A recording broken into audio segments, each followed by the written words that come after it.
Good morning, esteemed delegates, distinguished guests, and fellow custodians of our shared future.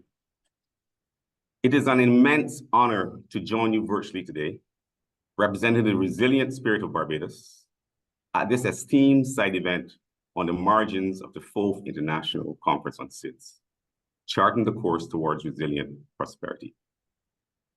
This pivotal gathering brings into sharp focus the profound challenges faced by small island developing states like ours. With limited land area, fragile ecosystems, and susceptibility to environmental and economic shocks, our nations are at the forefront of the global battle against climate change. Geospatial analysis provides us with a powerful tool to navigate these challenges. By comprehensively mapping our geographic features, including coastal boundaries, topography, and vulnerability hotspots, we gain invaluable insights into the dynamics of our environments.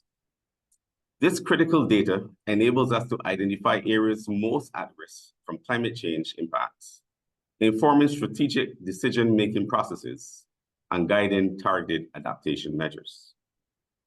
So on behalf of the task team on geospatial information for climate resilience from the United Nations Committee of Experts on Global Geospatial Information Management, I extend a warm welcome to all of you joining us virtually from around the globe. At this point, it is my distinct honor to introduce His Excellency Francois Jackman, Barbados Ambassador and Permanent Representative to the United Nations, who will deliver the welcome and introduction. Ambassador Jackman has played a pivotal role in the preparatory work leading up to the SIDS4 conference, demonstrating unwavering commitment and exceptional leadership. Ambassador, if you will, you can take the floor. Good morning. Thank you, Chief Surveyor. Good morning, good afternoon, good evening to all, in the hopes that I am being clearly heard. Chief Surveyor, who is this exceptional leader to whom you were referring? It's just me. I'm just Francois Jackman, the Barbados Permanent Representative to the UN, doing what people like you and I do every day, which is to try and highlight issues of particular importance to small island developing states like ours. So before I say a few words, let me begin by thanking you, the team from the UNGGIM task team on geospatial information for climate resilience, your team, Chief Surveyor at the Lands and Surveys Department, the Ministry of Lands and Natural Resources of the Kingdom of Tonga, and the Ordnance Survey of the United Kingdom for organizing today's event, and also to thank you for inviting me to say these few words and to say really what a remarkable event this is and what a remarkable group of organizations have come together to make this happen. I'm really very pleased that you have taken the opportunity of the all-important SIDS4 conference to highlight this sometimes overlooked part of our efforts to achieve the Sustainable Development Goals. I think all of those who are gathered here today understand the grave challenges posed to our countries by the climate crisis, and the existential quality of this threat, in particular for small island developing states. As you've said, Chief Surveyor, SIDS have particular vulnerabilities to exogenous shocks owing to their geographic circumstances. And in the context of the climate crisis, are particularly vulnerable to very extreme events. And then there's something I'd like to dwell on in particular, which today's event in some ways shows that it's possible to overcome, but nonetheless is real, which is the small size of our public and private institutions, which also creates a challenge across the board, but in particular when it comes to gathering and deploying data in general and geospatial information in particular. And that's why today's event is so important. Geospatial information is crucial towards identifying how communities are and could be impacted by climate change. And of course, armed with this knowledge, we can take action, whether it's assessing the impacts of climate change, determining loss and damages, or developing mitigation strategies. All of these efforts are intrinsically linked to a geographic location. Today, we are focusing on SIDS, of course, but this is a far broader issue. The decision of the Economic and Social Council 2022/24 recognizes the anchor for the UNGGM's work is the UN's Integrated Geospatial Information Framework. This is the framework for all countries to strengthen their national geospatial information capacity and capability, benefiting all sectors, such as environment, marine, statistics, and other areas of national development priority.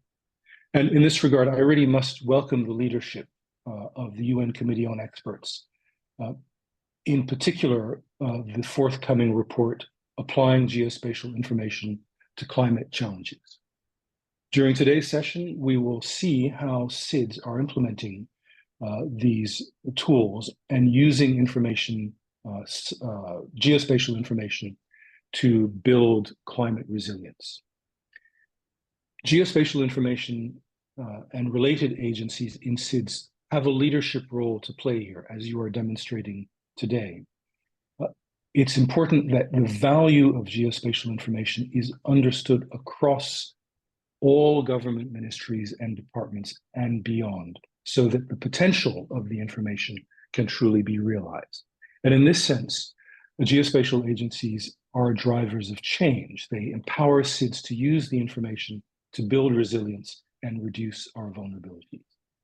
And although there is still clearly much to be done, this is an area where there has been real progress in SIDS, important work at the national, regional, and global level. And I really welcome today's opportunity to advance the work that's being done, and also importantly, to bring it the recognition that it merits. Thank you very much. Thank you, Ambassador. Charting the course towards climate resilience for small island developing states requires global and collective action.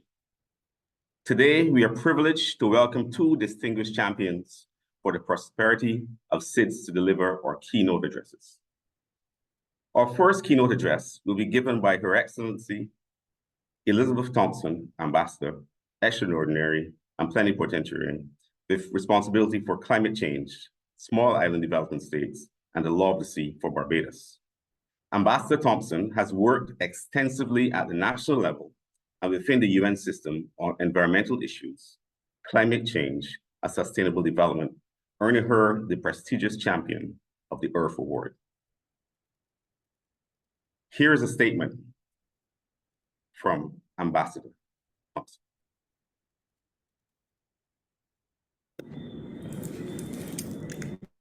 Hello. I'm so pleased to have been invited to speak at your side event on geospatial information and planning.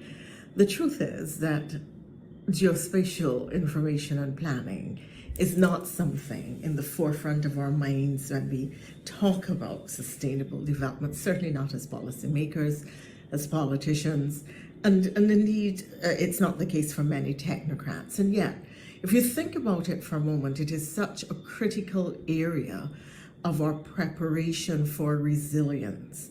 And what is resilience?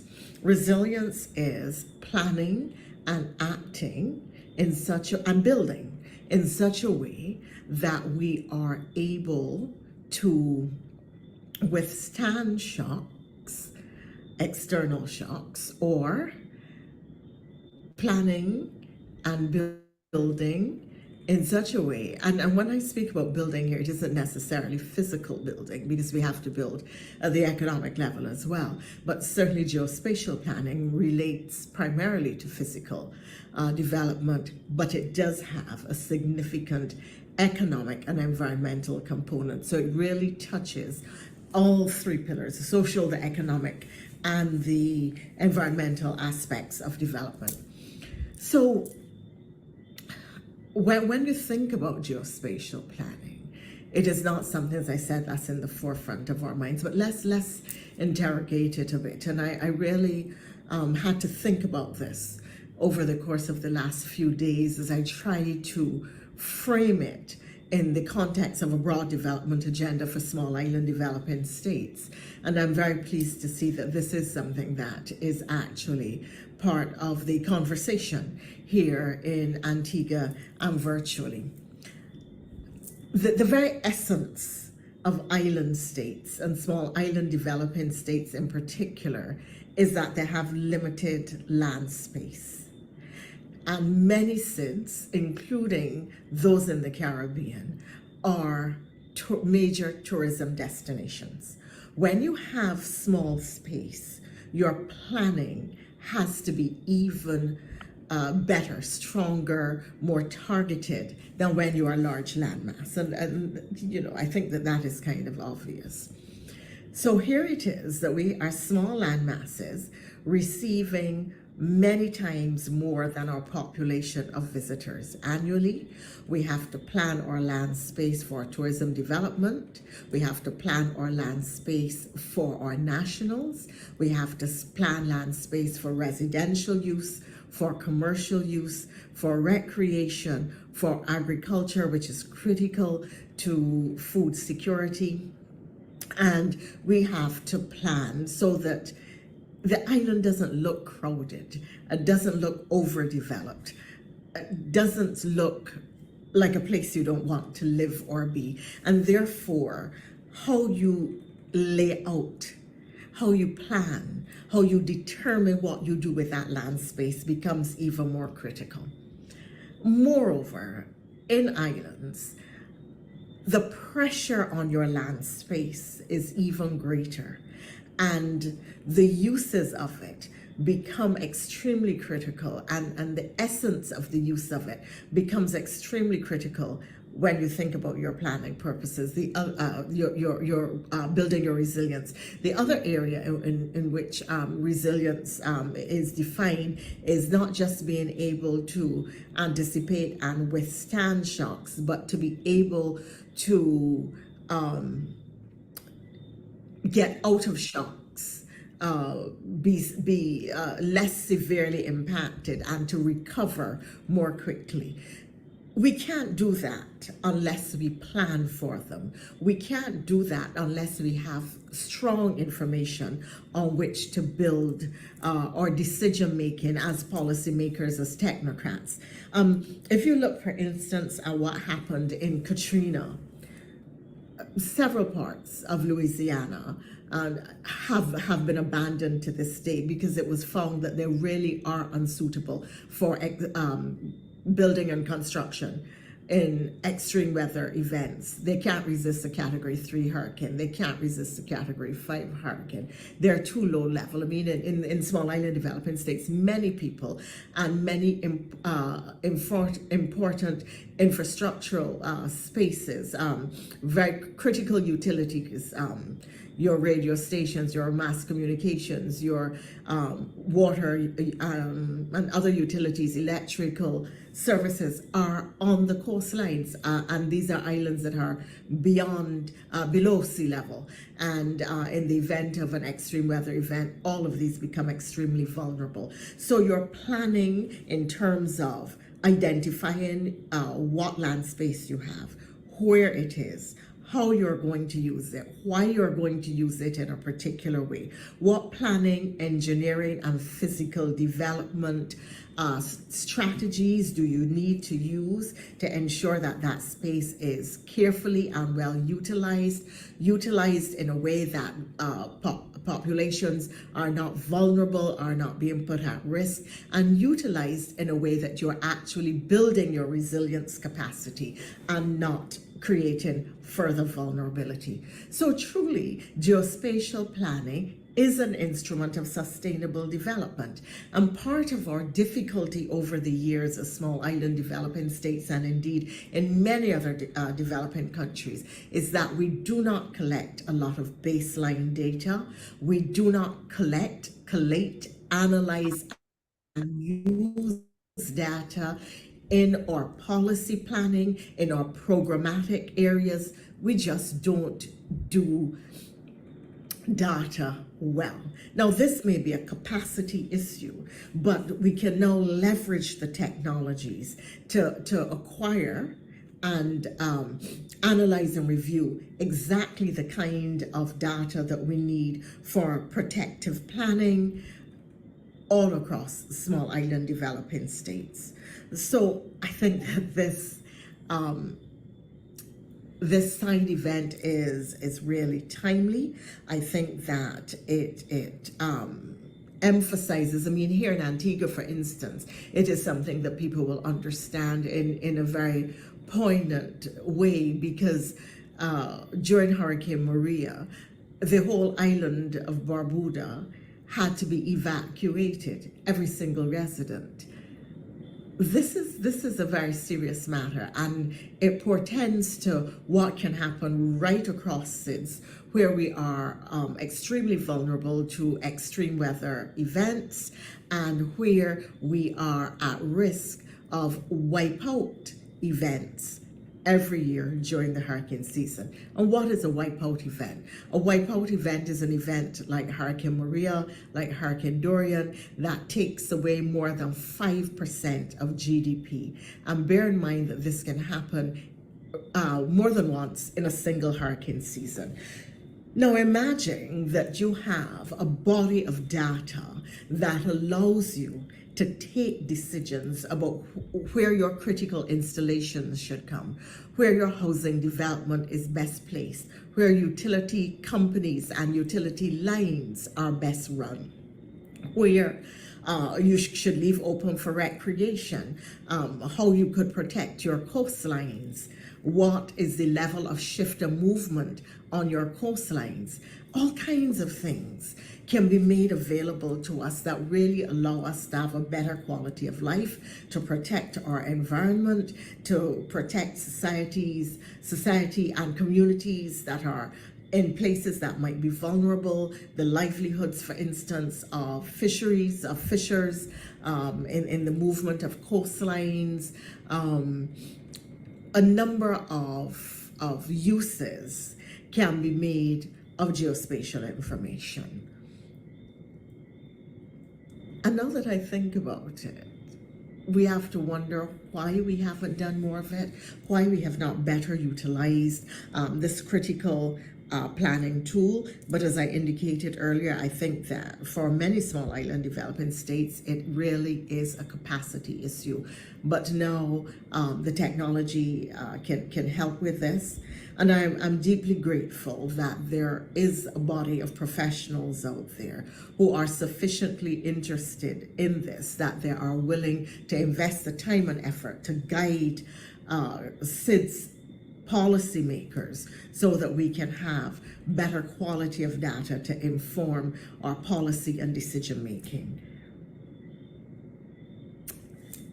So, thank you very much for your invitation. I am grateful that this is something that is going to be discussed. I hope that you will pass the results of today's discussion and some of the points made onto policymakers so that we can be aware, more aware of what is happening in this critical area, particularly technologies that may be available to support the planning effort and decision making. Fundamentally, in islands, in small islands developing states, space and its use are critical to quality of life, to development, to sustainable development, and to resilience building. So, together, let us give further consideration to this issue, which is of the utmost importance.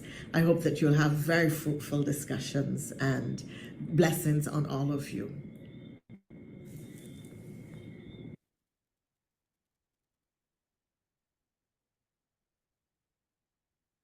Thank you again, Ambassador. Our second keynote address will be delivered by Rebecca Fabrizi, United Kingdom Small Island Developing States Envoy. Ms. Fabrizi spearheads the UK government's policy to support SIDS, ensuring that their vulnerabilities are recognized and addressed. Here is a statement from Ms. Fabrizi. Rebecca Fervisi. I would like to thank Ambassador Jackman and Ambassador Thompson for their opening remarks. SIDS4 provides us with the opportunity to discuss and make progress against some of the major challenges that are facing the world today, and small island developing states in particular. SIDS4 is a critical moment to drive transformational action on priorities that matter the most for small island developing states, including climate action, reform of the international financial system, and delivering the SDGs. Resilience to climate change and natural disasters is one of the 6 areas of mutual interest that has been identified in the UK SIDS strategy, and I am really pleased that this virtual side event has been co-developed by colleagues from Barbados, Tonga and the United Kingdom. We all know that there are increasing demands for relevant data and shared access to information across the SIDS. And climate data comes in many different forms and from a variety of providers. Against this backdrop, we are all continuing to innovate, and we're grappling with how to engage with emerging technologies such as big data and artificial intelligence. It's challenging to know which data is fit for purpose, where it can be found, and how much trust you can place in it.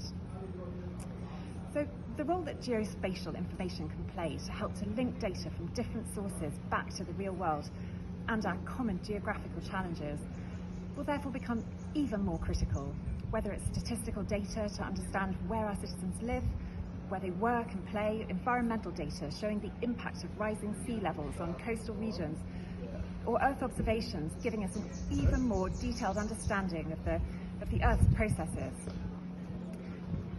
Linking this data with trusted fundamental geospatial data enables decision makers to see the bigger picture and to understand the wider context of their interventions. So, while looking toward the future, this event also gives us an opportunity to reflect on some of the progress that is already underway, to make geospatial information more and more relevant for climate resilience. And over the last 10 years, the United Nations Committee of Experts on Global Geospatial Information Management has developed a set of frameworks and principles to support national mapping and geospatial agencies to develop their national capabilities.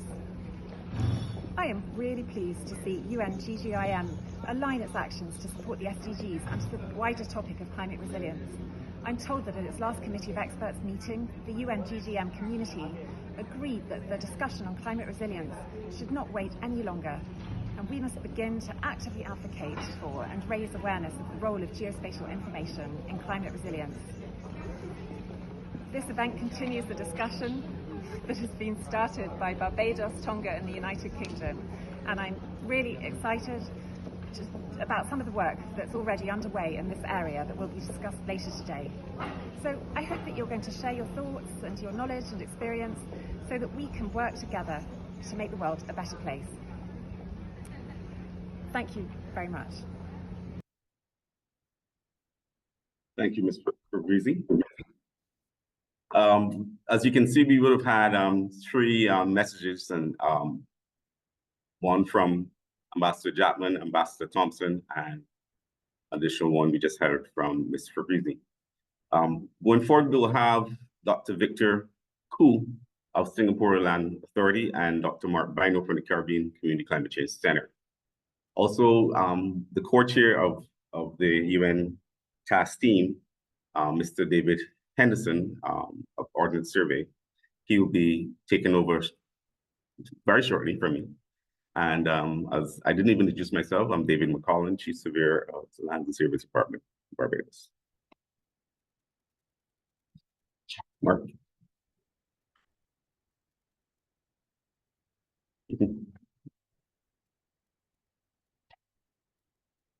Geospatial information is the data of our world.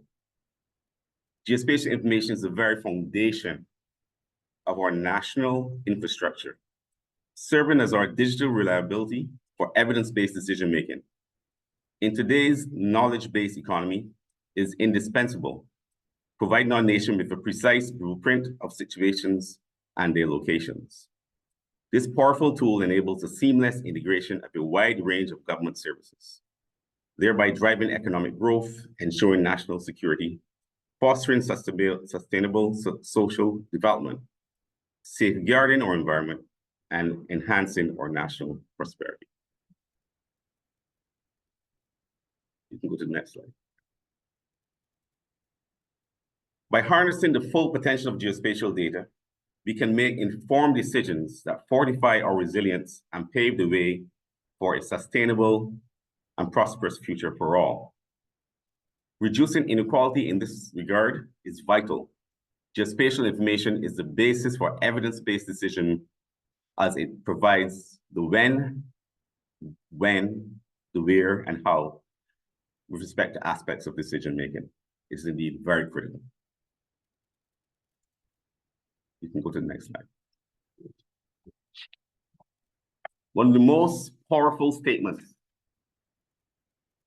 definitely with respect to SIDS, is the 2023 High-Level Political Forum statement. And it states, "We also reaffirm that climate change is one of the greatest challenges of our time. We express profound alarm that emissions of greenhouse gases continue to rise globally and remain deeply concerned that all countries, particularly developing countries, are vulnerable to the adverse impacts of climate change. We emphasize in this regard that mitigation of and adaptation to climate change represents an immediate and urgent priority." This statement is an overarching statement, and it should be recognized as such. At this point, I will now hand you over to my colleague and co-convener, David Henderson, Chief Geospatial Officer at Ordnance Survey from the United Kingdom. David, thank you so much. Can you give me a quick thumbs up if you can hear me okay? Just make sure you can do that. Yes, okay. I can hear you. I can hear you. David, thank you so much. And thank you again to Ambassador Jackman, Ambassador Thompson, and Ms. Fabrizi for kicking today's side event off. Do you know that last quote feels so important to repeat, David, out loud, that we emphasize in this regard that the mitigation and adaptation to climate change represents an immediate and urgent priority. Geospatial information is indeed a critical component of our national infrastructures and knowledge economy. And it was very much with that in mind that back in 2011, an intergovernmental United Nations Committee of Experts was created to represent the global demand for, at the time, national mapping and geospatial agencies to come together collaboratively to contribute to some of these macro challenges that we face on a global basis, discussing and enhancing and coordinating global geospatial information management activities at and involving member states at the highest level across the UN system. And over the last 10 years, we have worked together to make great progress in order to build capacity in developing countries, to bring together and establish frameworks that allow us to build on best practice on a global basis, and to share and work together to address global issues and contribute our collective knowledge. Mark, if you can continue. I'd just like to introduce some of the background to this task team to put the work into context that the UN GGIM Global Committee of Experts are focused together on. Against the background of the UN 2030 agenda, and particularly focused on issues as omnipresent as climate resilience generally, one of the most fundamental frameworks that together the Committee of Experts has worked to create is the Integrated Geospatial Information Framework, the UN IGIF.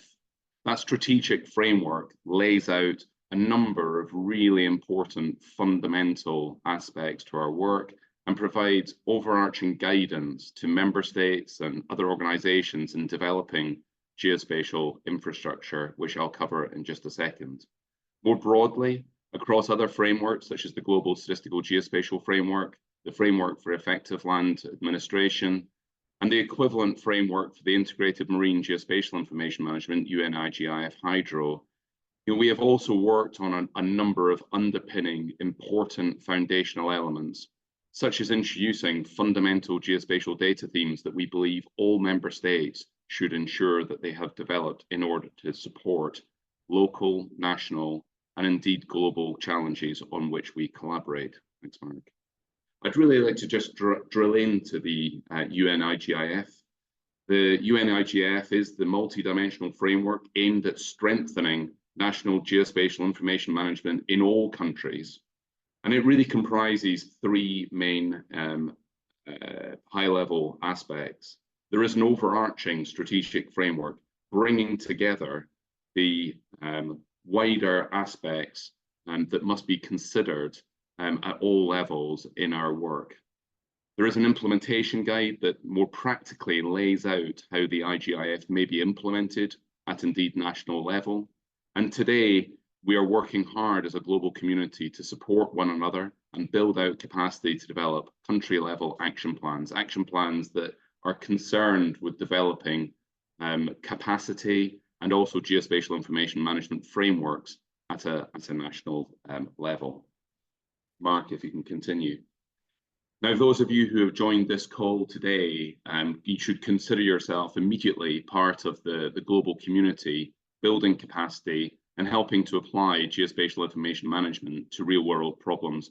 And immediately, I suspect that all the participants in this webinar will immediately recognize the important pathways that are concerned with success, our global success. The UNIGF brings together 9 strategic pathways that you can see represented in the graphic in front of you just now, covering everything from the governance and institutions, the financial policy and legal frameworks, through to technological innovations around data and standards, and bringing the capacity and the people dimensions, partnerships, education, communication and engagement in the committee's work, and particularly through the long-term implementation of UNIGIF. Mark, continue, please. We are really conscious that within the UNGGIM community, we have significant global convening power. There is very widespread member state participation from senior leaders across the geospatial and mapping communities on a global basis. From the UN World Geospatial Information Congress that we have held through high-level forums that are held every 4 years to progress our work, the functional groups bringing together expert and working groups, the very genesis of this task team that is presenting today, the centers of excellence that we have developed over the last few years around important matters such as geodesy, capacity building, and the future of our geospatial ecosystem on a global basis are all working really hard together, both at a global level and increasingly in really strong regional committees situated around the world to take our work forward and to engage the global community in some of the most pressing matters of the day. Which really brings us to today. The road so far has been building towards events such as this. Since its inception in 2011, UNGGIM has fundamentally been concerned about climate resilience, issues facing small island developing states, and other global issues through our work. The inspiration to this work, really the genesis, was the Cambridge Conference, conference hosted in the United Kingdom every 4 years across leaders of national mapping agencies to really look at how national geospatial agencies and their sponsor governments can help through our work adapt to our changing climate and mitigate the impacts on our environment, economies, and communities. This work went forward in 2023, last year, through the Committee of Experts in a proposal to the UNGGIM community to examine how our work could manifest itself in supporting the thematic application of UNIGIF and our work to climate resilience in the broader sense. Frankly, today, there is no better focal point for our efforts. Today, we have committed to develop a task team. This has been taken forward over the last 12 months. A real warm gratitude from the United Kingdom, from Barbados and Tonga, to the other 20+ countries who have agreed to work with us to establish an initial paper, a concept paper which really leans into the challenges around climate resilience and relates that to the work of the global geospatial community. We have also committed to convene an international forum on geospatial information management around climate resilience, which we're proud to be hosting as part of the 7th High-Level Forum on Global Geospatial Information Management, which will be held in Mexico City later this year. I've already covered the task team, which you have been very well acquainted to today, but I think it's important also to draw out the very active participation of a range of member states who are working with the task team. Those member states are contributing their knowledge, their experience, and importantly, their country experiences, where they have been applying to date their national geospatial infrastructures to climate resilience activities, both domestically within their own areas, but also contributing to the global agenda. And we'll hear some examples of that shortly. So really, in summary, our work activities this year are fundamentally around two main areas at the current time. Our paper on applying geospatial information management to climate challenges will be an important part of our contribution to the forthcoming Committee of Experts meeting this year in August.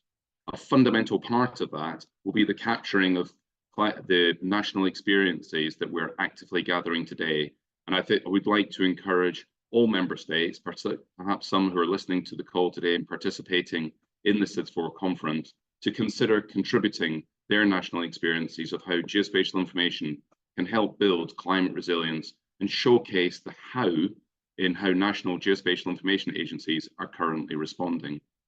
It's important through this work that we do not create more frameworks, more networks in order to take this forward. The important thing through this work is that we are drawing on the existing domains of the UN GGIM community, the existing working groups that are in place, and utilizing those existing networks in order to further the relevance of our national geospatial activities and the climate agenda generally.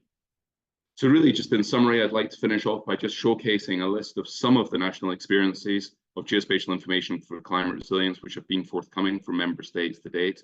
A huge wide range from wildfires to flooding to land sea administration and management, biodiversity, human health impact, and some really technical aspects of coral bleaching, algae blooms, and so on.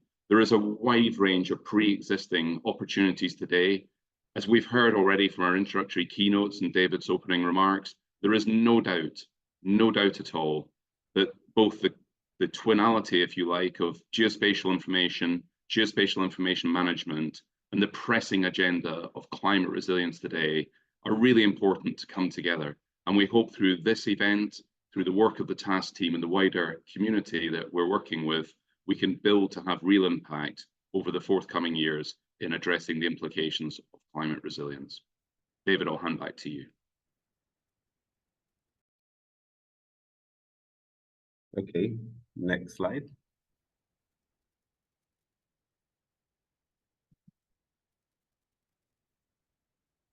Applying geospatial solutions to tackling climate challenges. So at this point, we will have the small island development states are leveraging geospatial information and adapting frameworks like the UN IGIF to foster climate resilience. Today, we have the pleasure of sharing experiences from Singapore and the Caribbean Community Climate Change Center. Our first presenter will be Dr. Victor Khoo from the Singapore Land Authority.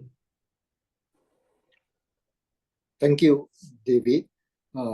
Just want to make sure that you can hear me.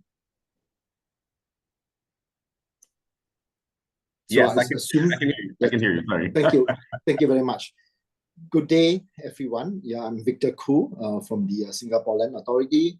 I work as the Director for the Survey and Geomatics Division, as well as I'm also one of the two co-chairs of the UN GGIM Expert Group for Land Administration and Management. So thank you for giving me the opportunity today to share Singapore's experience in applying geospatial solutions to tackle climate challenges. Next slide, please. So in Singapore, our national environment agencies put up this kind of infographic to communicate and to educate general public about the impact of climate change, especially in Singapore's context. in the different areas. And this is an important piece of information for everyone to understand the seriousness and the impact of climate change. Next slide, please. So in Singapore Land Authority, as the national mapping and geospatial agencies, we are looking into the various ways to support the climate action. So we have these 5 aspects that we are thinking that the geospatial solutions as an enabler for climate action. I will go into the detail of these 5 action one by one. So next slide, please. Ambassador Thompson mentioned that baseline data is important. So first of all, the geospatial information and geospatial solutions are important to establish baseline to take stock of what is at risk and what to protect. Next slide, please. So in Singapore, we adopt rapid mapping techniques to capture as much data as possible over time through the various new techniques such as the airborne laser scanning, imagery, as well as on the ground mobile laser scanning and imagery. And these are very high resolution, good quality data that will support whole of government's effort in climate challenges. Next slide, please. So we also adopt a framework. I think this is important. Data, on the ground changes very rapidly. We capture, model, manage, and try to deliver outcome to the different agencies, to the different users in different way. And over time, we go back and capture new data again to update our database. Next slide, please. So through the cycle of capturing data, we produce authoritative baseline maps, the different fundamental data that would support the different climate challenges. So you see in the slides here, the digital terrain model, the coastline map, slope map, and many other maps from us that support the different aspects of climate crisis. Next slide, please. So besides the traditional maps, there is a need also to look into the new needs that will support the climate crisis. So the integration of the land and sea data are very important, particularly when we are looking at the coastal area.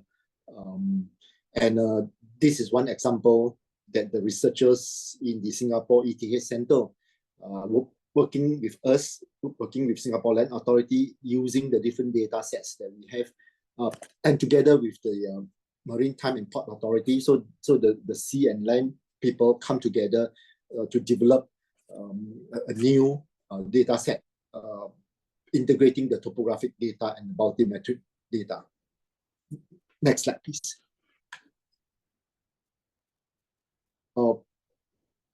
And on land itself, various new type of sensors, new data set, such as very complex airborne laser scanning data covering whole of Singapore or whole of nations are being used.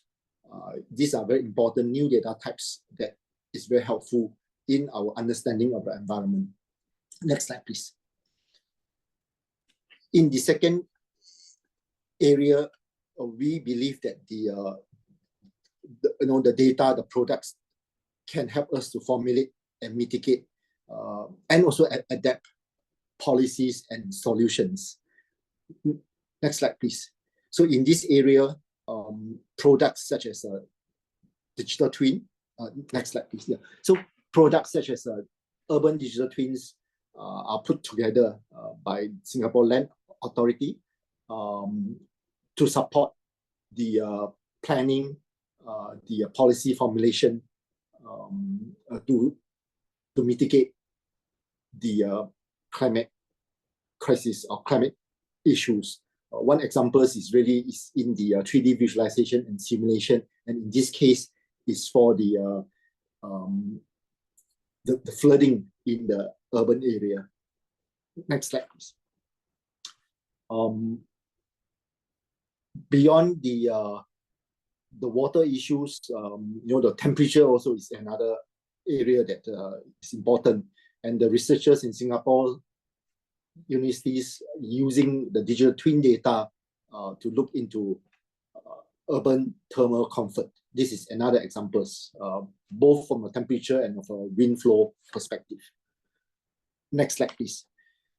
And the urban digital twin also covers the green, the vegetations in Singapore. And this is one area that's very important to be able to capture all this data at the different resolutions and to support the planning as well as the monitoring of the greenery in Singapore. Next slide, please.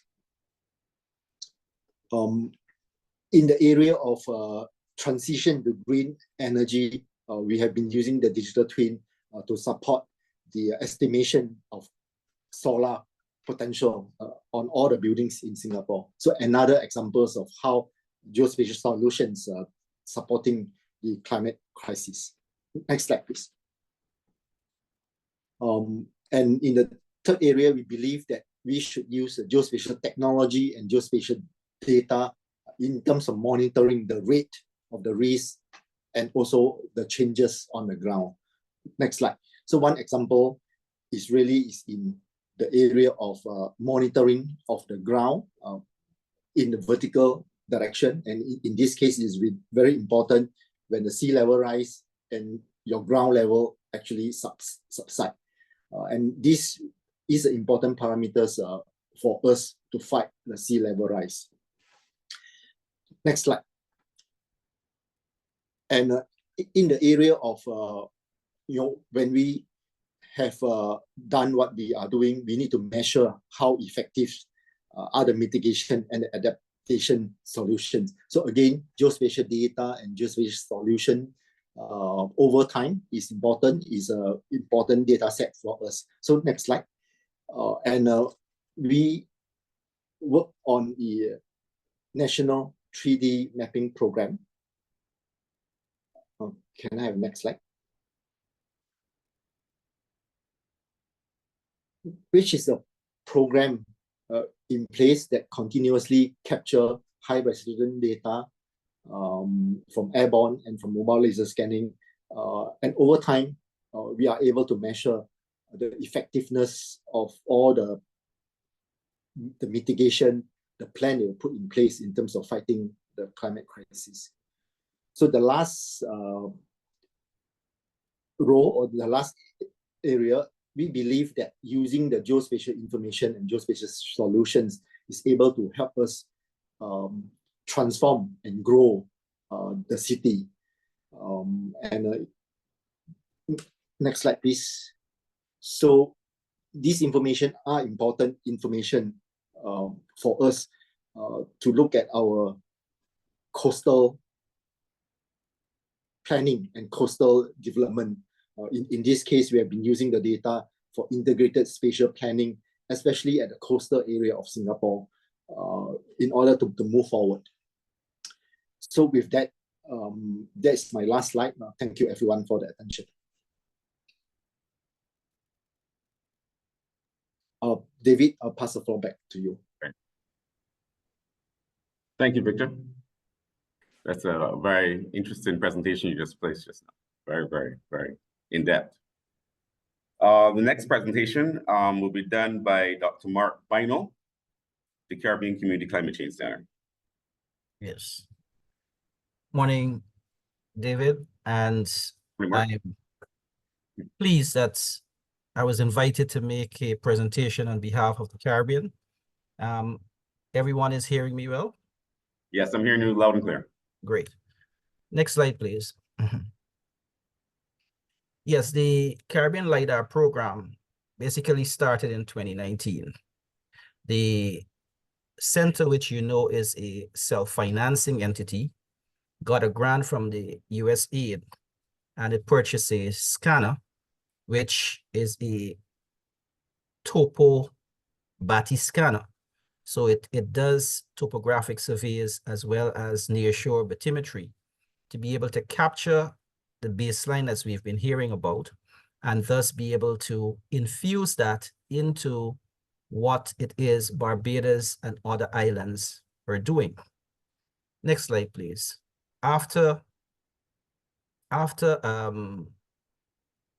different efforts, we first started out with Maya Island Air, which we were able to complete just about 20% of what we wanted to before COVID hit. And then that arrangement did not go very well. The idea was that the Caribbean wanted to make it a Caribbean-centric data collection hub, whereby we would have the scanner, we'll have the platform, and we'll have the processing done within the region. But that has not gone the way we intended.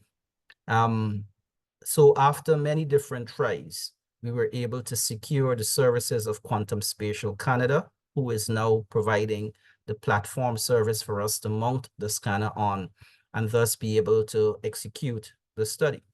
Now, the Caribbean Development Bank provided a grant whereby they were asking that we at least socialize the efforts that we can be able to then show that the Caribbean has this technique that it can do aerial surveys and thus be able to advance the work we are doing in the region. I am one who does believe that we are not looking at data the way we ought to, because it should be seen as a resource and not just as a cast-off. When we want to do something, then we look to see, do we have the data? And I do support Minister Thompson in saying that there are capacity issues for our small island states. After going through the process, 10 countries who would have signed a project participation agreement were participating in the study. And these countries were Barbados, Tobago, Suriname, Guyana, Antigua and Barbuda, St. Kitts and Nevis, St. Lucia, Turks and Caicos, and Belize. So, and St. Vincent and the Grenadines. We were able to complete all that work last year, with St. Vincent and the Grenadines being the only one that we have not been able to complete this work. Now, I must say that in the Caribbean, we have a continuing constraint, which is the hurricane season. This is extremely weather dependent. So at the hurricane season, we had a hard stop. And the hurricane season, as many of you would know, run from June to November. So we cannot survey during that period. And the idea is that they will come back in later in January to continue the survey. We are receiving fairly good support from the governments, and thereafter we will process the data and deliver the products. Next slide. Now, as many people have already said, it is indeed a very useful tool. It's a tool whereby we can be able to see what is happening, we can plan for what we want to do, and we can be able to ascertain how it is we will get there. So it's not just a toy in the hand of a kid. It's literally a tool that has extreme versatility. In fact, only this morning, I saw someone sending up a rocket into the clouds to understand how the cloud formation is. And one of the tools that they use was LiDAR. So it's a case that we are looking to continue to advance this and to ensure that all countries have the wherewithal by which they can make informed decisions. It can be used for planning purposes, land use planning. It can be used to show you where your light poles are, where your roads should go. It has versatility, and that's what we are hoping to do in the Caribbean. Next slide, please. Now, in 2023, the center was able to acquire two new grants, one from Global Affairs Canada and the other from USAID. The Global Affairs Canada is concentrating on 7 countries, while the USAID is looking at 9 countries. But there are some countries that will overlap. So, for example, Global Affairs Canada is concentrating on St. Vincent and the Grenadines, St. Lucia and Grenada, and USAID is also doing those countries. So there will be significant overlaps, and that brought us down to 11 countries in total. We started the survey on the 11th of February, 2024, with data acquisition. Thus far, we have completed 7 countries, and we are currently in Barbados, looking to do the coastal area. And let me say, Barbados has indeed shown great leadership in this respect, because last year, the government of Barbados was able to provide some cash where we were able to survey the entire island of Barbados. So it does lend itself adequately to what it is we want to do. Similarly, Antigua and Barbuda and Tobago, these are islands that we survey the entire island, so that it is helping us to build the capacity of those countries as they seek to withstand and to push back against climate change. Next slide, please. Now, the benefits, as I said, you have nearshore bathymetry, digital elevation models. We have bare earth models, conduct contour and elevation mapping, help to determine land use planning, and it helps us to understand what not to do, because it will show us where the low areas are, where we can be able to live or where we cannot. So it's a case that we will have informed decisions, and then we will be able to determine what it is we will do. Next slide, please. So this is just some of the lines. Next slide.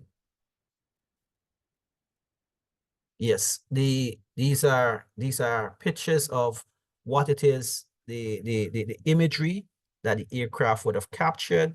You can see clearly that it is showing that it does have the versatility to capture adequately what it is we are seeing on the ground, and then to make informed decisions. You can even see just off here at the upper level, you can even see the sargassum grass. So it does show that we are indeed in a state of preparedness. We are making the efforts to get the information, but one thing that we are cautious of is that persons must not feel comfortable having acquired the data, but now to use this data, and that's where we're going next. Next slide. Yes, this is just showing again the roads. Yes. So what are we looking for in the CARICOM region? First, we want to ensure we are not satisfied with getting the products, because too often we hear about LiDAR information. Persons get the data and the data is just sitting on a shelf. We want this to be ingested into what capacity they have, what data they already have, and to use this to make informed decisions.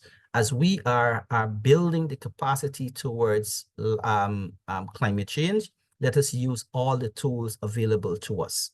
We use the products for planning purposes, expand the usage of LiDAR application, because we want to ensure that everyone has the opportunity to participate in.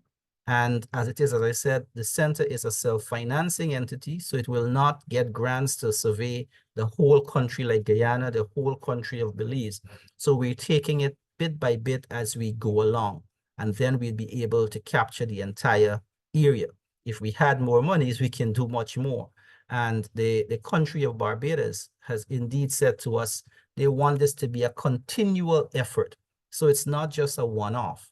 I think every 5 years, we can return to survey to see what effect sea level rise and climate change has been having on that island. Expand the usage of LiDAR application and continue to build the human resources, because the human resource is what we really need to continue to enhance. Oftentimes we find that by the time we train someone, they are snapped up elsewhere. And so we have to continue to build this capacity and ensure that they are getting the necessary training to utilize the products that we are giving to them and utilizing them effectively. I thank you, and I hand back over now to David. Thank you. Thank you, Mark. I must say that 5Cs through Mark has contributed significantly to our vision of creating a digital Barbados. A digital Barbados allows us to have all the necessary data sets to know the necessary planning, to track all the sargassum seaweed that's occurring, to do the bathymetric surveys, and to be able to do any sort of simulations necessary to ensure that we protect our coastline, protect our people, and this is actually done very well utilizing geospatial technologies. And I must again thank Mark. And I know you're here right now, and your team is here in Barbados doing data capture. I believe they should be starting again today. And again, thank you for all your efforts. And our plan is every 2 years to have a data collection occurring. Thank you.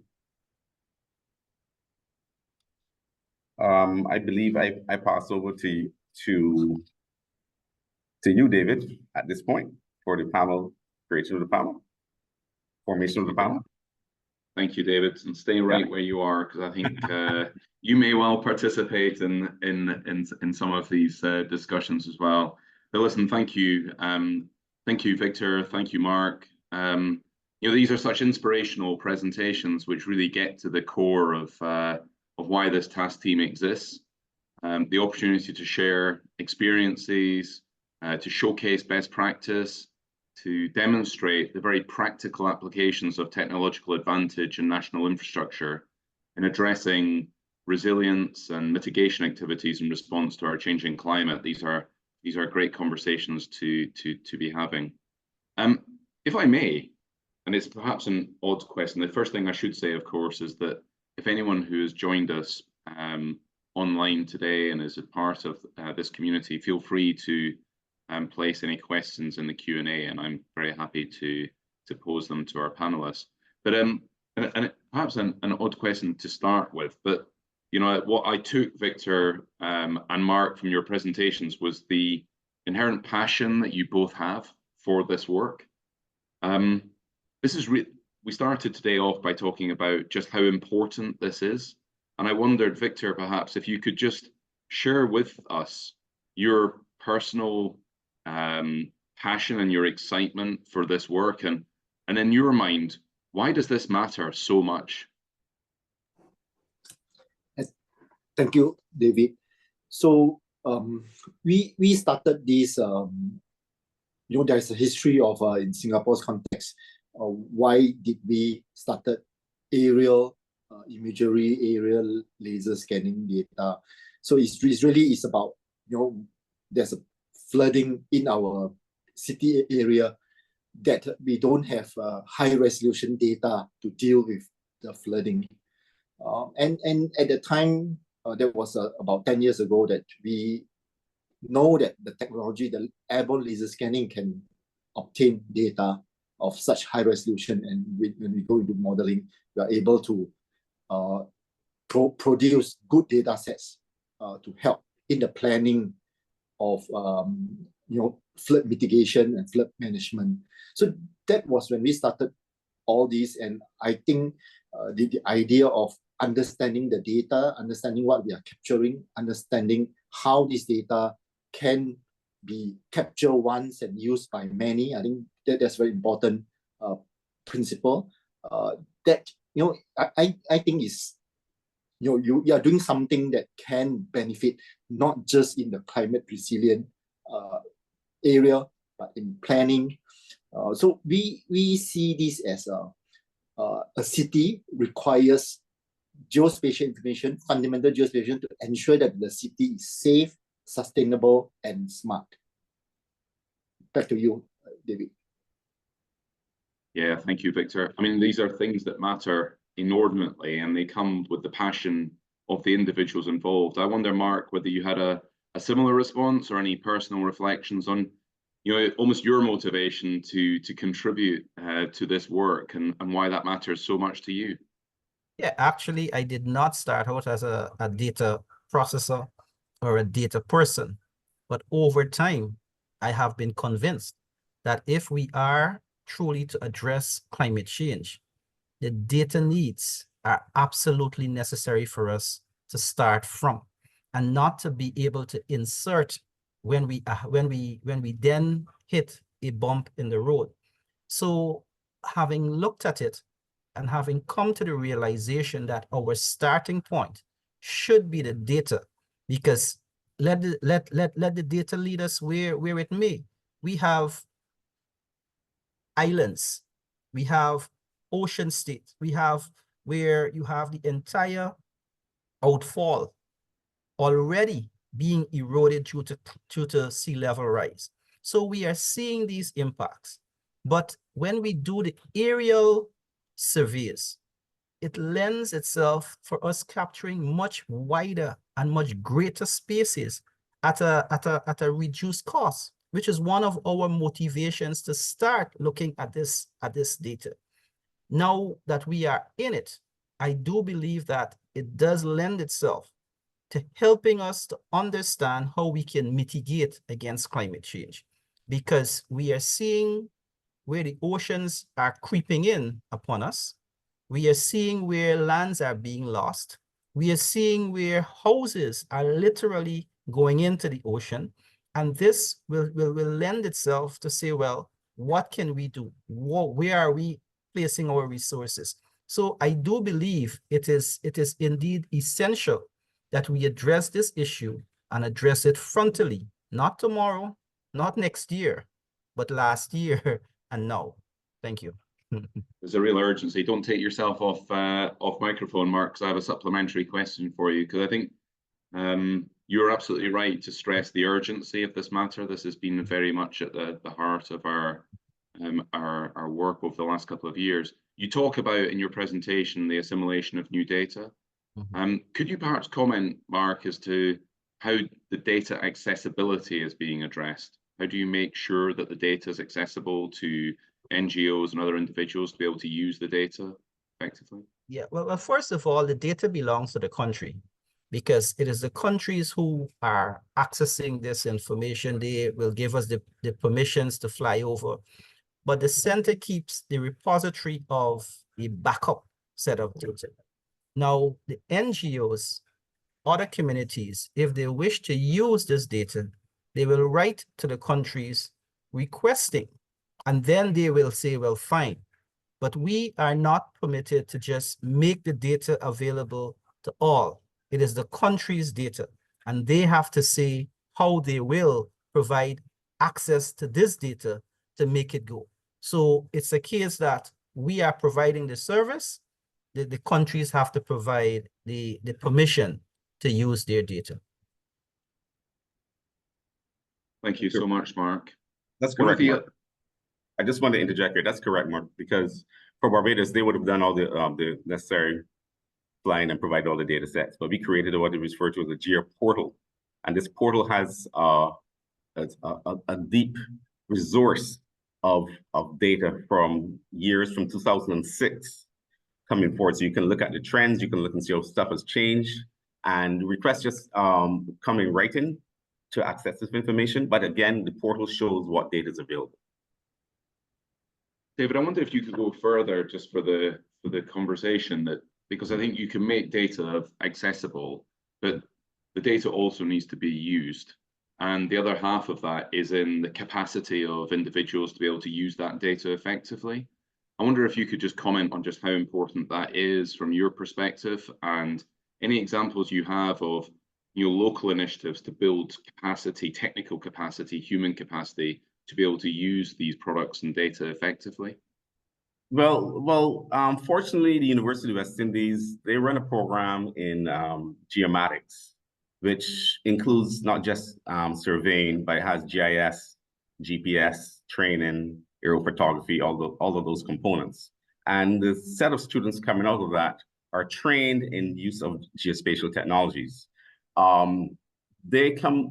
generally come to our department and they hone their skills within our organization. Now, the agencies, the agencies around, like the Coastal Zone Management Unit, they created a national coastal risk information and planning platform called Encrypt. And that platform will ingest all of the data that we provide, and they're able to then plan and determine when they need to create coastal resilience structures. They build out everything with respect to the coastline and plan everything with respect to the coastline. But in terms of the capacity building that you spoke about, there is not, outside of the University of West Indies and outside of the persons going to do masters in GIS and so on, that stuff needs to still be built out, honestly. You still need more persons because many decisions in the past were made from a feeling. I feel like it could work this way, and I feel like it could work that way, right? But not from use of data. And that's, if you integrate persons that have done geospatial knowledge, and they even study data science, that if you marry those two things together, actually we have an officer that's doing that right now. The result will be phenomenal. So we look forward to his return, which will be in September, and he will be able to continue to spread the gospel of this technology and the use of data science to alter and influence how we think. Yeah, but that's great. And I think just that whole piece around capacity is really important. Victor, I'll come to you in just 1 second with a question. Just want to draw attention to a couple of questions that are being posted in the Q&A. I know that, Nick Brown, you're looking for some insights to anyone using AI for geospatial analysis in the Caribbean. I know there's a whole heap of people in this community that are participating in this webinar who would be desperate to connect with you and support you on that, and perhaps provide a little bit further information. So I'll let them provide an answer if that's okay. Victor, 2 questions to you, kind of building on that aspect of capacity. I think you spoke a lot about the overall sort of national infrastructure, the importance of integrated spatial planning, if you like. That must have taken significant effort to secure funding, secure sponsorship at a governmental level.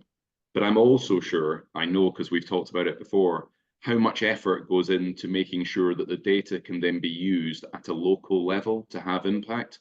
And I wondered how, in your experience, you were managing both sides of that, the securing sponsorship at a national level, but ensuring that data was made available at the local level so that action could be taken. Yeah, thank you, David.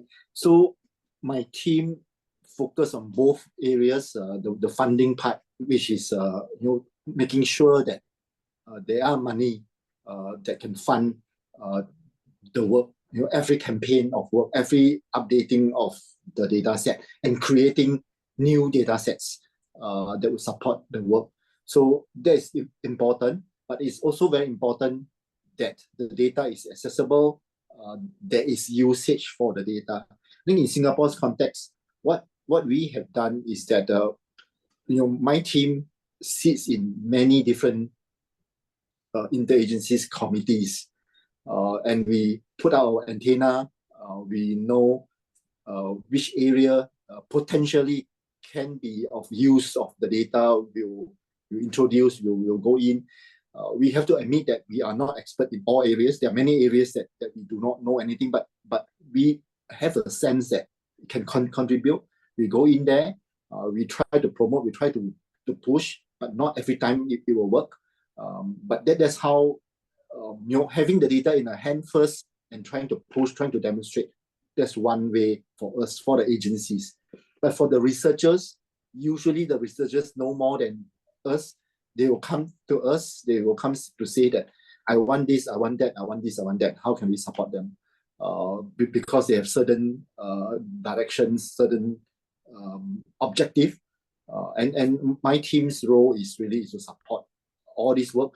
And by doing that, we wanted to be in the project. We wanted to know how they use the data so that this can form a feedback to us in our next campaign for more data, for better data. That's what we are doing in Singapore. Yeah, that's really helpful. Thank you, Victor, and really interesting. I think there's so much we can learn from that national implementation. I think there is something, and I don't think we'll fully unearth it today. And I think I've taken away this conversation from a number of different places now, that the importance of ensuring that local communities are given the tools as well as the data, as well as the capacity to be able to apply geospatial knowledge, geospatial learnings, geospatial expertise in support of them taking and building their own climate change resilience. I know this is so important. We see this here in the UK. I think this transcends internationally, and I think this is a theme that the task team can perhaps discuss further. Just perhaps one final question to you all, if I may, just a very short one-sentence answer is, if you could sum up the role or the importance of geospatial information for climate resilience. I think we've heard from the ambassadors at the start, through both Mark and Victor talking, we know it's important, but if there was one thing that you wanted to draw out, that you would encourage this community to take away and understand the impact that geospatial information can have on climate resilience, what would that be? If I come to you first, Mark. Yes, it's a fact that it is geospatial data. We need to ensure, not based on political statements, but based on the fact that we are looking, ensure that this data is available, it is accessible, and it is usable. So I would leave that there, and thank you very much. Thank you, Mark. The same to you, Victor. Yeah, I would tell people that there's no other way. I mean, geospatial data is very fundamental. It gives you your world. I think that's what we know. Your world is geospatial data in a virtual form, and that you need this information to be resilient, to be safe, to be smart. Yeah, fantastic. I love that. There is no other way, Victor. And David, final one to you. I would say that everything happens somewhere. Climate change is happening somewhere. Is that where we have to map? And is that where we have to mitigate? We can't do it without the data. And the geospatial information and methodologies allow us to capture that information to make the right decisions. Thank you, David. So in closing this part of the session and beginning to close up again, Victor, Mark, David, thank you for your candor. Thank you for sharing your experiences and your knowledge and your passion for this subject. That is really appreciated. And we'll just move into some closing remarks now, if that's okay. So listen, to everyone who has joined us online today, we're really pleased that there have been several virtual and in-person side events taking place throughout the SIDS4 conference, the focus being around geospatial information management. Tomorrow, our friends and colleagues from Carigeo, UNGGIM Americas, and ECLAC are hosting a virtual side event on location intelligence, the panacea to accelerate development in the SIDS. This event will help champion geospatial, digital, and environmental matter, support new partnerships, and strengthen existing ones amongst regional stakeholders. I hope that many participants that are here today will be able to join with that session tomorrow. We also mentioned earlier on today in the session that the 7th high-level forum of the UN Committee of Experts, UNGGIM, will take place in Mexico City from the 8th to the 10th of October. This global forum continues the UNGGIM progress to promote comprehensive dialogue between member states, international organizations, and stakeholders. Its focus is on accelerating implementation, achieving resilience. And I'm especially pleased that our task team on geospatial information climate resilience will be launching our concept paper that we talked about earlier in this session during that event. So please do look at the UNGGIM website for more information and offer to participate where you can. Just in closing out today, I'd just like to perhaps share a couple of key takeaways. It was absolutely inspiring to see the value of our geospatial community valued by senior diplomats like Ambassador Jackman and Ambassador Thompson, and recognizing the discussions at SIDS4 and the importance of data including geospatial data. We've said several times through this event that the relationship between geospatial data and climate resilience is absolutely fundamental. From everything happening somewhere to Victor's comment of there is no other way, we've really focused in on why this relationship between geospatial data and climate resilience are so fundamental. Of course, we still have a long way to go, but we should be encouraged by the positive steps that are already taking place. The examples from Singapore and the Caribbean Community Climate Change Centre are two that we've had time to share with you today. But already the task team are gathering many other national experiences that we will look forward to sharing with this community and more broadly in due course. If you are working on projects using geospatial data and climate change, please do reach out to us in the task team. We're looking for more examples of activities that have been implemented and that can inspire others to perhaps follow your lead in making a positive difference to our world. And please, of course, continuing to keep the conversations going. Join us at the SIDE event tomorrow, and we'd love to see you at in Mexico City later this year. So with that, on behalf of the task team, on behalf of David, Billy and Tonga and myself, thank you for attending this event and showing your interest. I'd like to again thank Ambassador Jackman, Ambassador Thompson and Rebecca Fabrizi for not just sharing their experiences, but taking the time to do so. It's so important and so inspiring to have such senior leadership recognizing the value and supporting our work. To have their advocacy is very important and heartfelt appreciated. I'd also like to thank Victor and Mark for sharing their experiences and showing their candor during the discussion panel at the end. Their experiences, again, are inspirational and give so much opportunity for others to emulate and follow in their footsteps. But perhaps more than anything else, thank you to the community of participants who have joined us this afternoon, taking the time to do so. Some of you I know are at the SIDS4 event. We wish you a fantastic week as part of that wider event. And for those joining from around the world, thank you for taking your time of day, morning, afternoon, or evening to join and participate with us. So from the members of the task team, from the UN GGIM Secretariat, from the overall group of organizations and member states who are supporting this work, thank you all and have a great day. Thanks again.